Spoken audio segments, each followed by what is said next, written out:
There is renewed pressure, political and otherwise, on the federal government to do something about Buy American policies in the U.S. This week, President Donald Trump tightened the rules, eventually making it more difficult for Canadian companies to bid on U.S. infrastructure projects. This isn't entirely a new problem for Canada, though. It actually goes back decades. Buy American was first introduced as a response to the Great Depression. To help create and preserve American jobs, Congress passed the Buy American Act in 1933, which would ensure government projects are mostly American-made.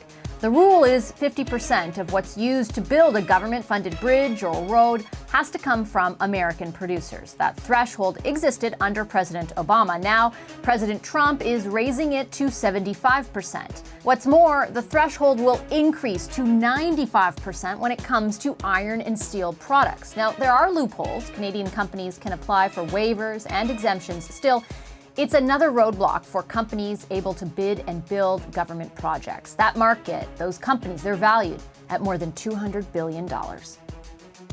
So what does that mean for Canadian manufacturers, and what do they expect the federal government to do in response?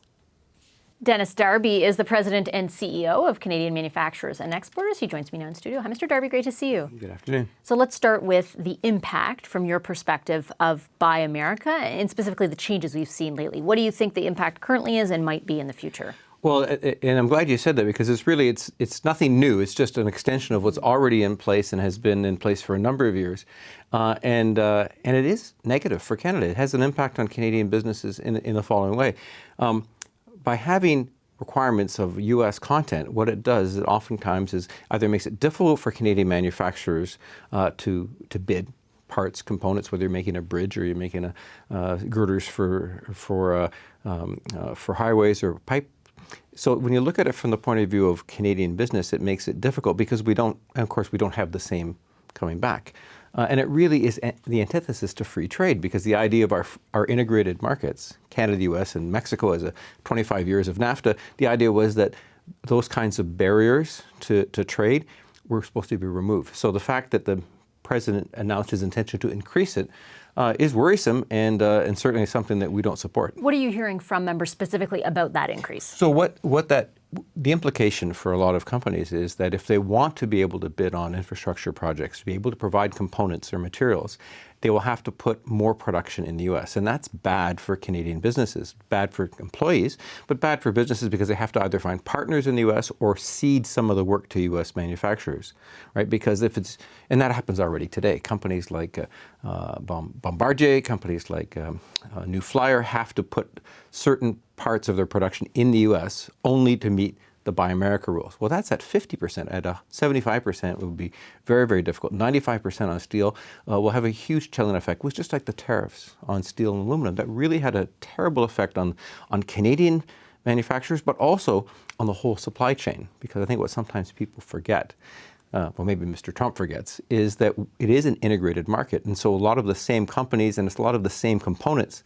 It's really difficult in today's world in North America to say whether this pipe or this piece of steel is Canadian or American. Does NAFTA insulate Canadian companies at all for some of the damage from this? Well, that's our hope. Our hope is that there's a consultation period that is required. So even though this is an executive order, there's a period of consultation where we hope that what will happen is we'll have an opportunity to say, hey, look, remember steel and aluminum? At the end of the day, the U.S. did decide to drop or to give Canada an exemption.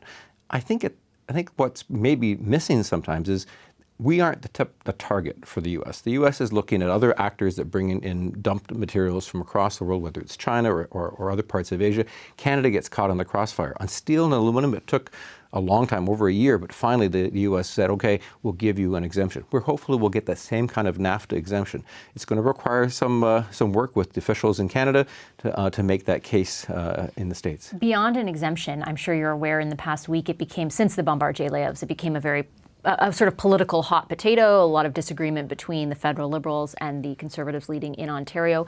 Let me ask you, your organization is asking specifically for, and I want to quote it correctly, reciprocity in government procurement make reciprocity in government procurement a fundamental principle of our trade practice. So you're asking the federal government to reciprocate. What exactly do you want the feds to do? So there are two things. So the perfect reciprocation is They don't have Buy America, we don't have Buy Canadian, it's NAFTA rules. That would be the perfect situation. We would recommend any government, it doesn't matter who's in power, any government, that if ultimately the U.S. will not bend and say, no, we want to have these very strict rules, that Canada should at least think about will do the same. In fact, a couple of years ago, between Ontario and New York State, the Ontario government, faced with the potential New York Buy American or Buy New York on infrastructure, threatened to do the same. And of course, the state and the province backed off. I hope it doesn't come to that, but at the end of the day, the perfect situation is let the NAFTA rules apply. We are fair traders. We want fair trade with the U.S. We don't dump our products in the U.S. They don't dump their products into Canada, their materials. We don't need Buy America. And I think ultimately, though, if it got to that point, we would say Canada should at least, step up and say, you know what, we need to push back. And in your view, what is that point? Is it after the consultation period when the decision becomes final, or? I'm not a politician, so I don't know how. No, but what would your organization be asking? We've been asking for them to do this, to do what Ontario did a couple of years ago and say, fine, if you're going to implement these, because remember, this is a discussion about setting regulations, and these regulations, I've looked at them, are complicated. So it's not as simple as one word in an executive order. How that actually gets applied by sector, by project, so before they go and do that, we say, okay, Canada, you should threaten to do the same things. So you think the Fed should be threatening that right now? I think they should let the consultation go on and do what Canada's officials do really well, is negotiate with their counterparts in the U.S. Try to leave the politics out of it over the next 180 days as they go through that consultation, and we'll provide our input to the officials. And I hope it doesn't get to being a political football. We shall see. Thank you, Mr. Darby. Thank you very much. Appreciate your time today. Thank you.